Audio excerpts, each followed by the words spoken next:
Le ministère itinérant de la délivrance Bethel, responsable des églises missionnaires Source de Vie, vous présente la première partie de l'enseignement sur la prière. L'enseignement donné par le leader du ministère, l'apôtre Rigobert Mukanza Tsanga. Bonne écoute. Pour ces moments que nous voulons passer avec toi, merci pour cet enseignement. Que la gloire, le règne, l'honneur revient totalement à toi, au nom de Jésus. Nous voulons commencer un enseignement sur la prière.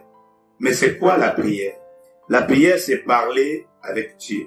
Je parle à Dieu, Dieu me parle aussi. C'est ça la prière. C'est un dialogue entre l'homme et Dieu. Donc l'homme s'adresse à Dieu et Dieu répond à l'homme. Et nous pensons que le meilleur moyen lequel Dieu utilise pour répondre à l'homme, c'est sa parole. La Bible est appelée la parole de Dieu. Donc quand je prie, je dois aussi me rassurer que Dieu m'a compris, Dieu me répond, Dieu me dit quelque chose, Dieu me donne une orientation, ça traverse sa parole.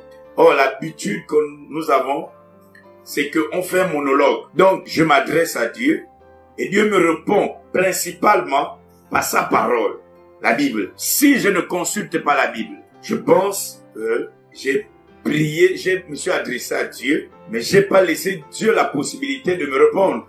Et là, c'est l'erreur de plusieurs personnes. Parce que la Bible est la voie par excellence que le Seigneur nous parle. Bien sûr, c'est pas l'unique voie. Il peut nous parler dans notre esprit, dans notre cœur.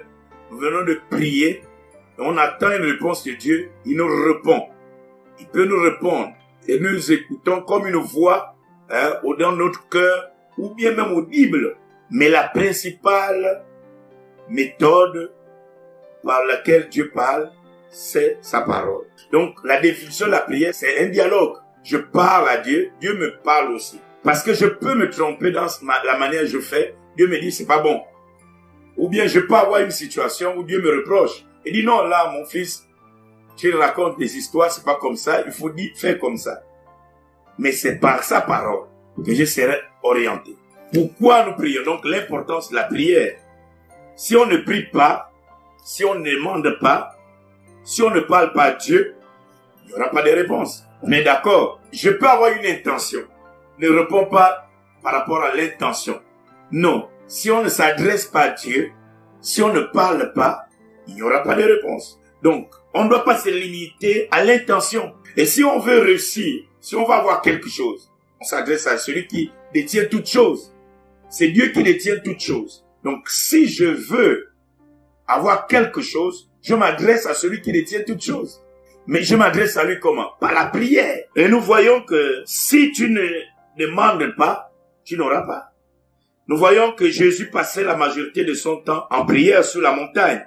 Dans le livre de Matthieu, chapitre 14, verset 23, c'est pas notre verset de base. La Bible dit, il monta sur la montagne pour prier à l'écart. Et comme le soir étant venu, il était là seul. Jésus passait son temps dans la prière. Parce qu'il savait que la mission qu'il allait accomplir sur la terre était difficile.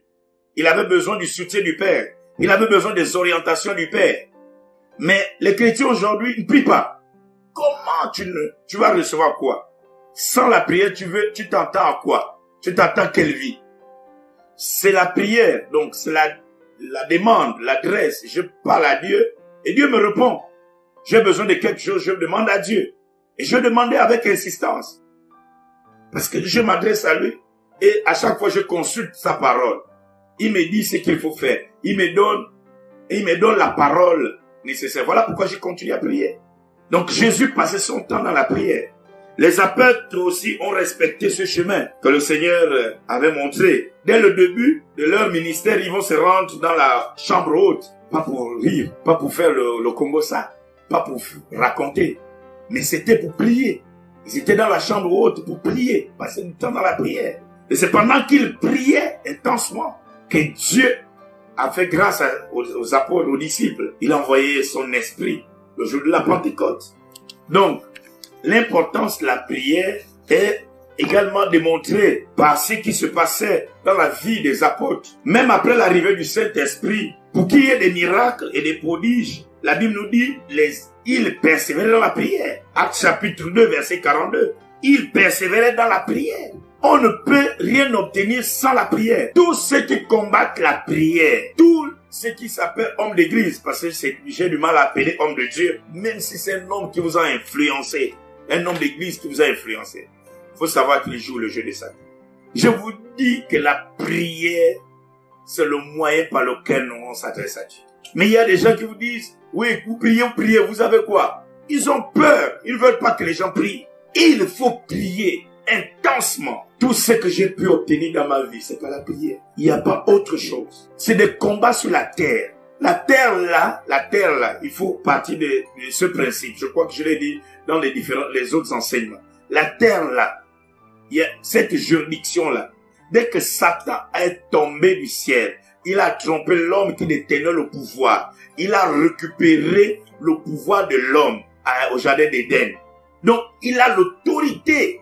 Les seuls qui ont l'autorité sur lui, c'est les chrétiens. Mais les chrétiens ne vivent pas au ciel déjà. Ils vivent sur la terre qui est sous le contrôle de Satan. Donc, pour obtenir quelque chose, tu vois que c'est facile. C'est aussi facile, bon, parce que je suis devenu chrétien, je dors, je me réveille, j'ai ça. Non, c'est trop facile ça. Jésus nous a montré l'exemple. Il était sur cette terre. Il a passé des nuits dans la prière, des nuits dans la prière. Avant son ministère, il a passé 40 jours et 40 nuits de prière. Les amis, sans la prière, on ne peut rien obtenir. Et tous les hommes d'église qui enseignent la facilité là, les amis, il ne faut pas les suivre. Je vous conseille, c'est la vérité. La plupart d'entre vous qui me suivez, les vies ne décollent pas parce que vous n'avez pas de temps de prière puissant. Vous passez du temps, on vous fait répéter les prières à l'église. Répétez, et puis le culte est fini, les gens rentrent chez eux. C'est dangereux. Jésus a passé du temps dans la prière. La Bible dit que toute la nuit, il passait du temps dans la prière. La journée, il faisait ce qu'il fallait faire. Certains hommes de Dieu, je m'adresse, qui me suivent. Tu es pasteur, serviteur de Dieu. Tu as la gestion. Ça dit que c'est différent. Quand on est serviteur de Dieu, on n'a plus simplement la gestion de notre propre corps et de notre famille, mais la gestion d'une famille un peu plus grande. Sans la prière, tu vas aller où? Mais tu vas tomber dans les mouchoirs magiques. Parce que Satan ne va pas te donner la possibilité de gagner facilement sur la terre là, sans la prière. Donc, la prière est importante. Et les disciples ont vu ça. Il y avait les résultats liés à la prière. Parce qu'ils persévéraient dans la prière, il y avait des résultats. La Bible dit, la crainte s'emparait de chacun. La Bible dit, il se faisait beaucoup de miracles et de prodiges. Il y avait également une croissance numérique de l'Église. L'Église grandissait sans la prière. Il faut aller partisan avec le diable pour avoir une Église. Vous savez, c'est pas facile d'avoir... Moi, je m'adresse particulièrement à toi, serviteur de Dieu. Vous savez, lorsqu'on est dans une organisation, certains sont dans des organisations, me suivent. Dans une organisation, c'est facile. C'est des gens qui suivent déjà les faits de l'organisation. Bon, on t'affecte et ainsi de suite. Tu trouves déjà des chrétiens et puis ainsi de suite. Mais quand il faut commencer un ministère, quand tu es dans l'apostolat comme nous autres, quand il faut commencer avec une personne jusqu'aux autres, sans la prière, tu vas gagner quoi? Tu vas être pasteur de combien d'âmes? Donc, les disciples étaient constamment dans la prière.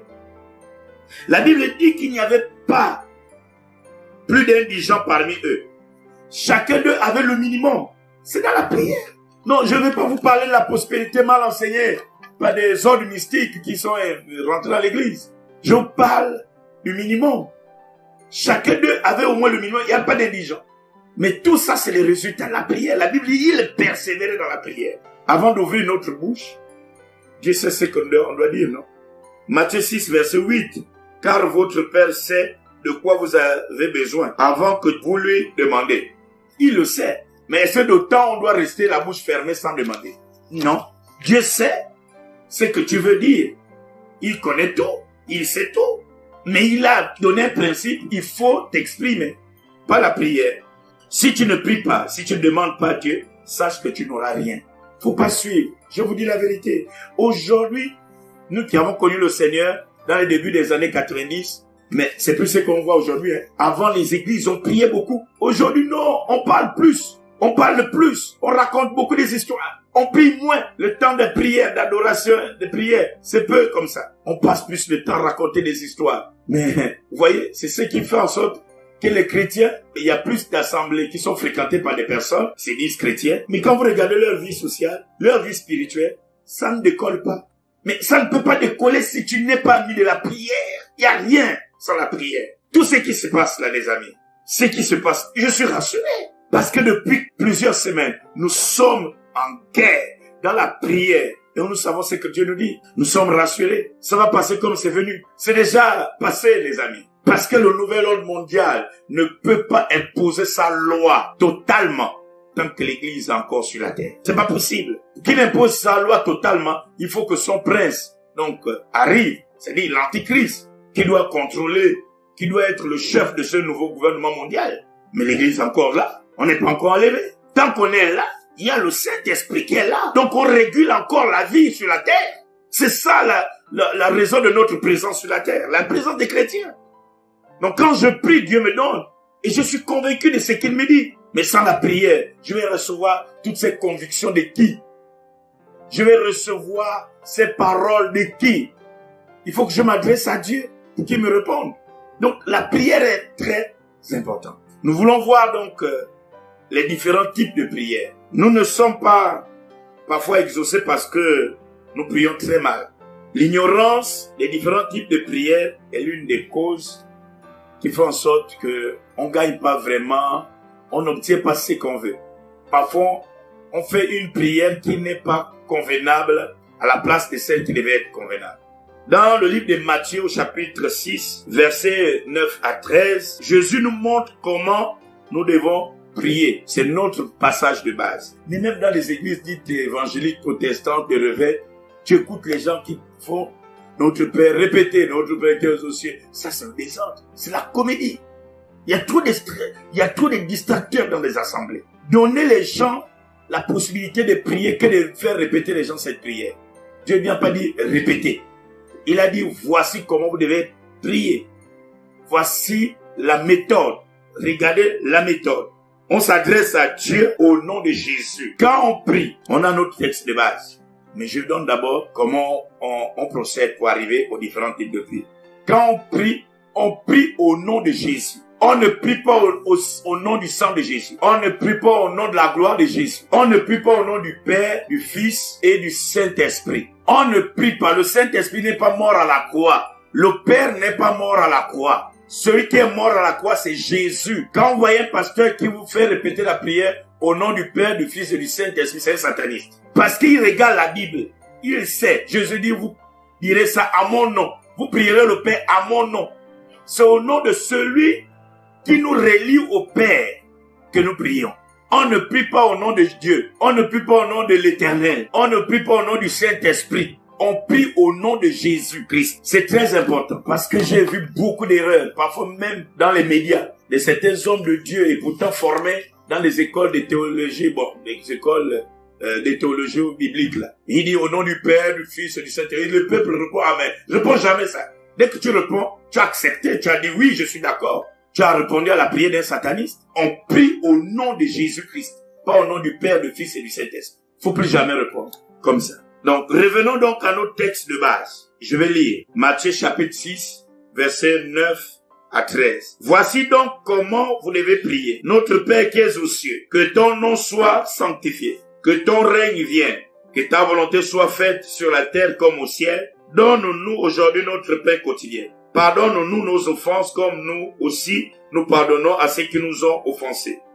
Ne nous induis pas en tentation, mais délivre-nous du malin, car c'est à toi qu'appartiennent dans tous les siècles le règne, la puissance et la gloire.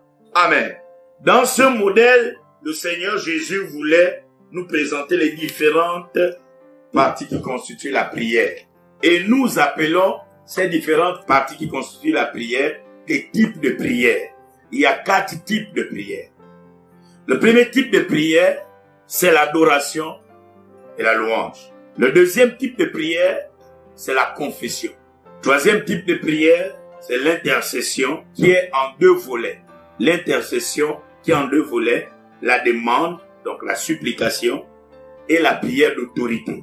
Et le quatrième type de prière, l'action de grâce. À cause du temps, nous allons aller un peu plus vite. Nous voulons commencer par le premier type de prière, l'adoration. Au verset 9 et 10 du passage que nous venons de lire, voici donc comment vous devez prier. Notre Père qui es aux cieux, que ton nom soit sanctifié, que ton règne vienne, que ta volonté soit faite sur la terre comme au ciel. Ça, c'est l'adoration. On adore le Seigneur. C'est la prière qui nous permet d'élever Dieu pour ce qu'il est. Il est tout puissant. Il est glorieux. Ça, c'est l'adoration. Mais en même temps, si on l'élève pour ce qu'il fait pour nous, ça, c'est la louange. Bon, évidemment, sur notre jargon au niveau de l'église, on a adopté que les slows, c'est l'adoration et les chants chauds, c'est la louange. Mais c'est pas vraiment ce que ça veut dire. La louange, c'est nous célébrons le Seigneur, nous louons le Seigneur pour ce qu'il fait pour nous. L'adoration, nous louons, nous célébrons son nom pour ce qu'il est. Ça, c'est l'adoration. Donc, l'adoration, c'est la prière qui négocie et sollicite la réaction de Dieu par sa présence. Donc, quand on vénère Dieu, il est content et il se manifeste par sa présence. Quand on l'adore, quand tu adores le Seigneur, et le livre des psaumes est rempli d'adoration, rempli de louanges, d'exemples de louanges. Quand tu adores le Seigneur, quand tu célèbres le Seigneur, quand tu loues le Seigneur, il est content. Et il descend, il est là, tu sens sa présence. Et là, en ce moment, aucune présence, aucune puissance de Satan ne peut résister. Souvent, j'écoute quelqu'un qui sort dans des temps d'adoration, il dit non, je viens d'être visité par Satan. Moi, je comprends pas quoi. Comment Satan peut être, sauf si tu as adoré Satan. Mais quand tu adores le Seigneur, le roi des rois, il descend et il est là. Voilà pourquoi le chrétien doit apprendre à adorer le Seigneur. L'adoration attire Dieu de venir au milieu des adorateurs. Parce que son trône se nourrit, ou bien se parfume de l'adoration, de la prière des saints. Nous allons regarder cela dans le livre d'Apocalypse au chapitre 8, verset 3 à 4.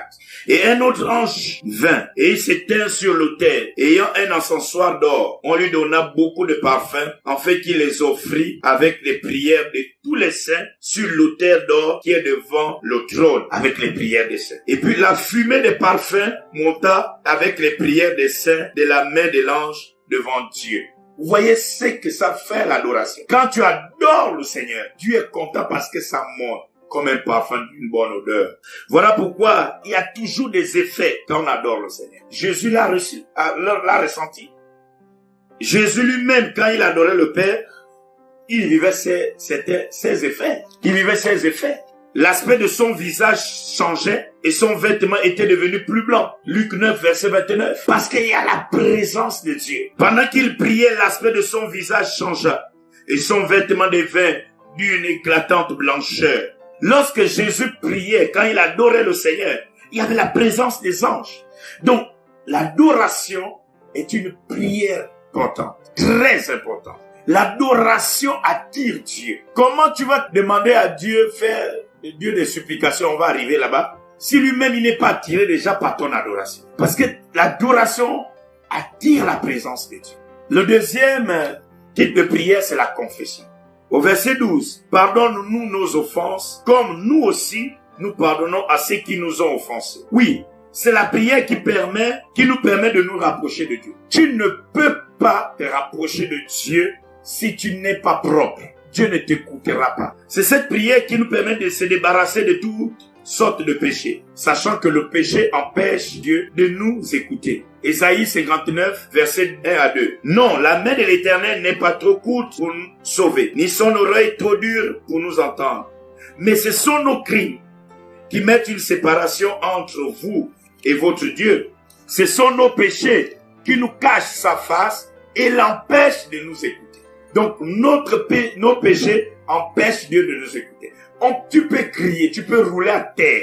Tant que tu n'as pas confessé ton péché à Dieu, pas un pasteur, pas un prêtre, pas un bishop, pas un charlatan, tu demandes pardon à Dieu. Parce qu'il y a le libre accès. Nous avons vu il y a des jours passés que le voile du temple s'était déchiré. Donc il y a le libre accès à Dieu par Jésus. Donc c'est pas la peine de faire la confession.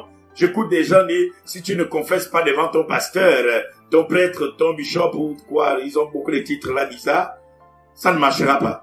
C'est pas ça. C'est encore une autre prison qu'on va amener les gens. Tu demandes pardon à Dieu, sincèrement. Seigneur, pardonne-moi, j'ai péché. Tu as fait la promesse, il l'a fait. Il dit, si tu confesses ton péché, il est juste et fidèle de te pardonner et de te retirer de là.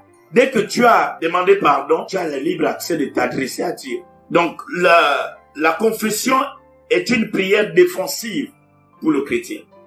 Parce que quand tu confesses ton péché, le diable n'a rien à voir avec toi. Il ne peut pas se rapprocher de toi. Or, le péché est du diable, le père du péché. Donc, le péché, c'est pour lui. Si tu as le péché, il peut te visiter. Il peut te faire du mal.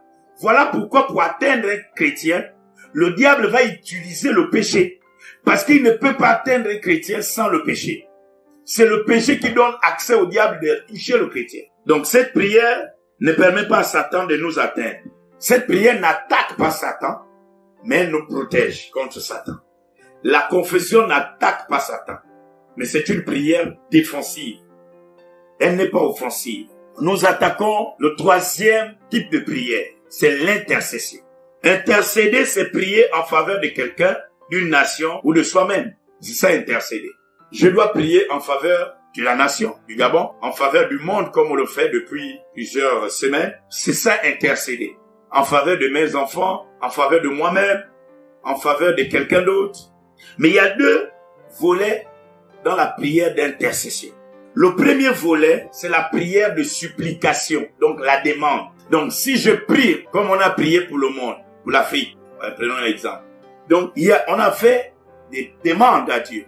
On a supplié Dieu pour qu'il intervienne en notre faveur, qu'il ne permette pas au diable de nous toucher. On a supplié Dieu.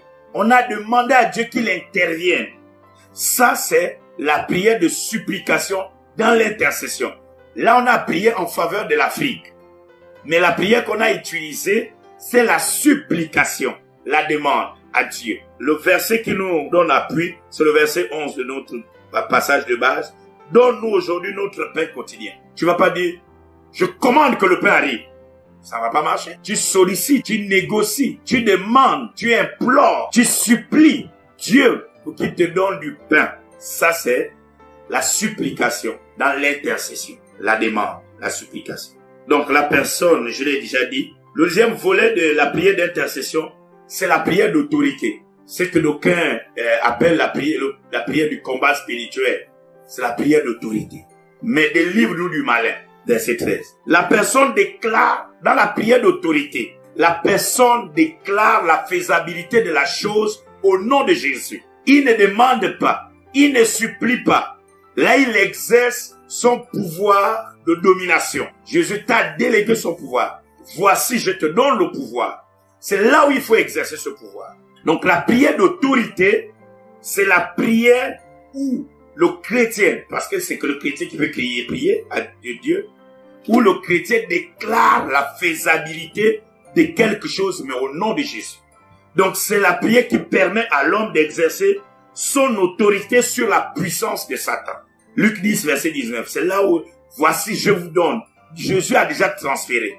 Donc, Dieu ne viendra pas à nouveau. Il y a des gens qui prient mal, très mal. Seigneur, viens briser l'autel, les balles dans la maison de mon père. Ce serait toujours là. Parce que tu n'as pas bien lu ta Bible ou quoi. Il t'a dit, je t'ai donné le pouvoir. Il t'a transféré. Là, tu dois exercer ton pouvoir.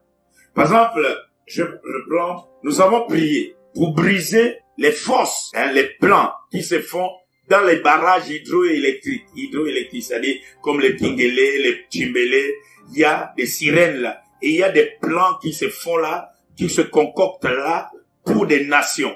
Nous avons prié, vous vous rappelez, il y a quelques semaines, et nous avons prié autoritairement, nous avons brisé tout ce qui se faisait là-bas. Là, on n'a pas dit, Seigneur, viens briser. Il ne viendra plus. Il a déjà fait sa part il y a plus de 2000 ans.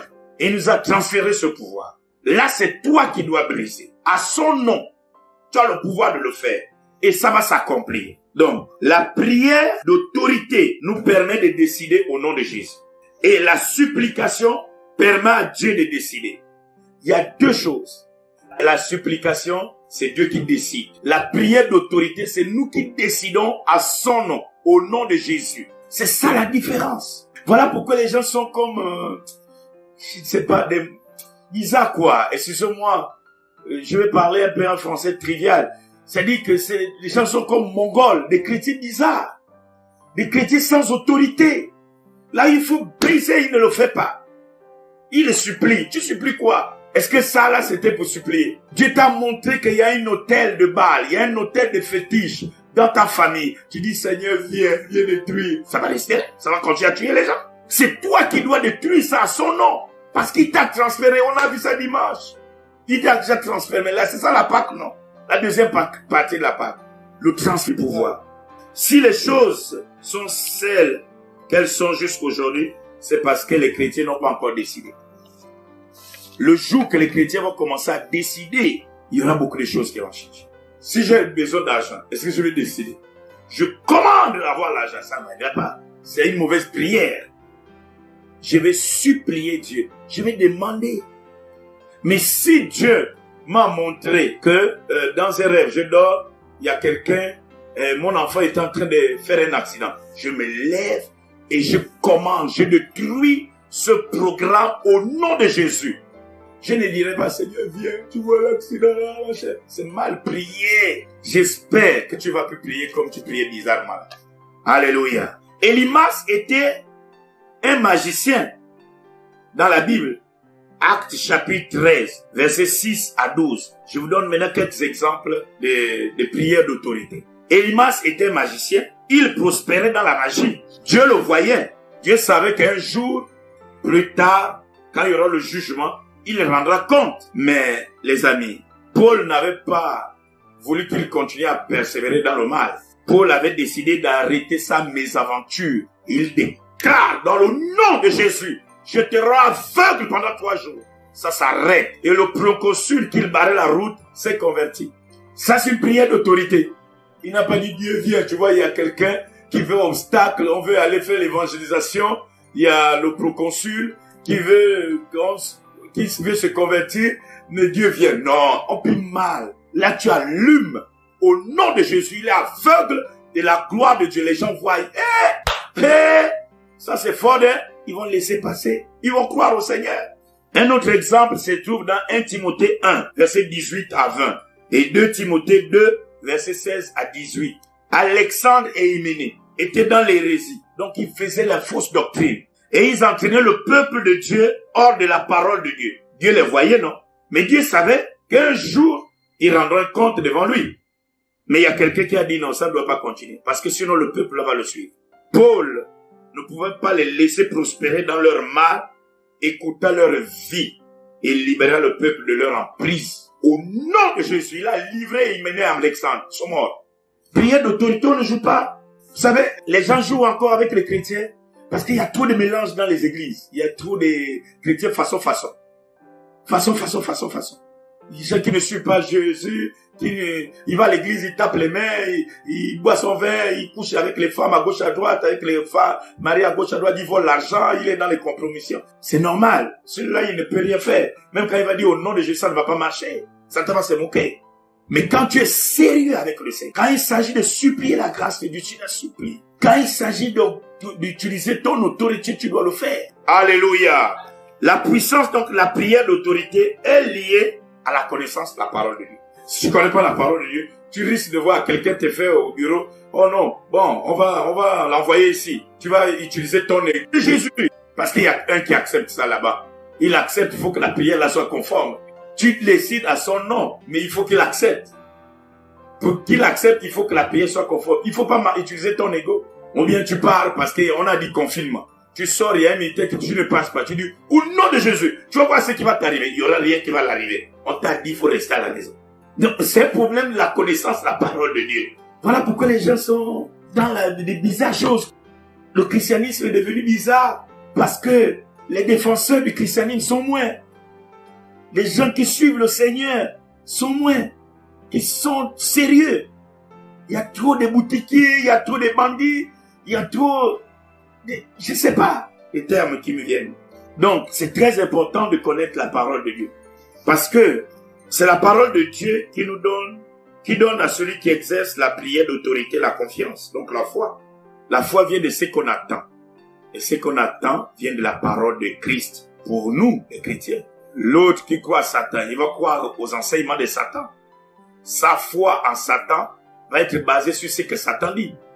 Mais toi et moi, on va croire en Dieu parce qu'on croit à sa parole. C'est ça la foi. La foi, ça dit que je suis imperturbable. Dieu a dit qu'il n'y aura pas d'hécatombe pour le monde. J'ai pas peur. Pourquoi j'ai pas peur? Parce que l'église est encore sur la terre. Le régulateur de la terre est encore là. Le Saint-Esprit. Donc l'Antichrist ne peut pas régner. Il peut être déjà dans le monde. Je suis sûr. Mais il ne peut pas déjà gérer. Parce que nous sommes encore là. Mais qui me donne ça? C'est la parole de Dieu. Donc je ne vais plus prier dans le mamboulisme. Alléluia. Le quatrième type de prière, c'est l'action de grâce. C'est à toi qu'appartiennent dans tous les siècles le règne, la puissance et la gloire. Verset 13. L'action de grâce, c'est la prière de remerciement.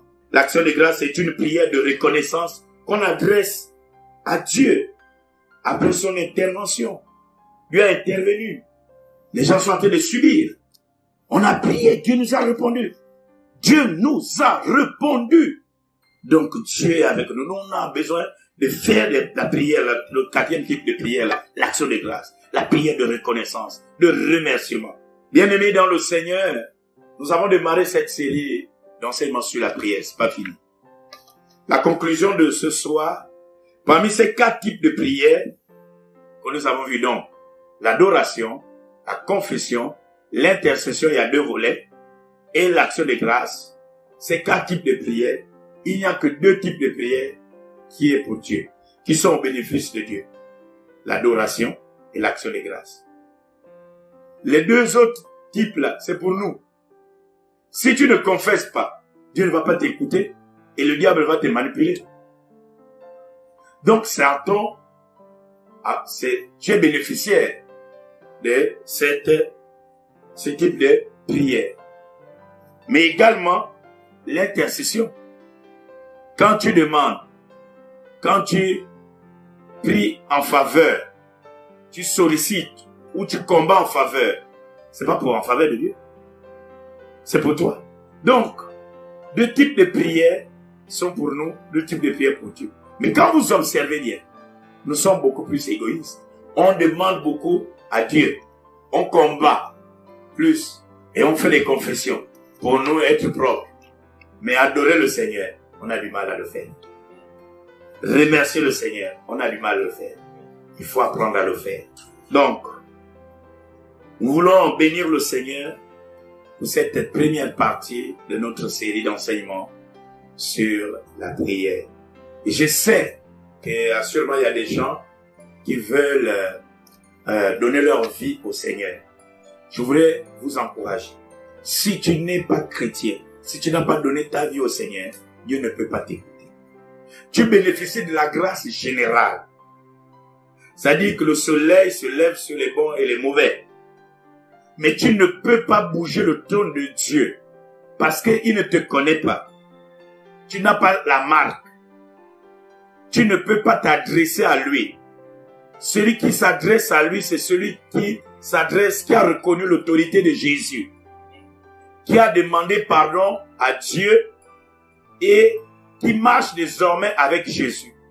Pas celui qui a Joseph comme intermédiaire, Marie, Branham, Bishop, Quadrishop, je ne sais pas comment dire tous ces mots-là.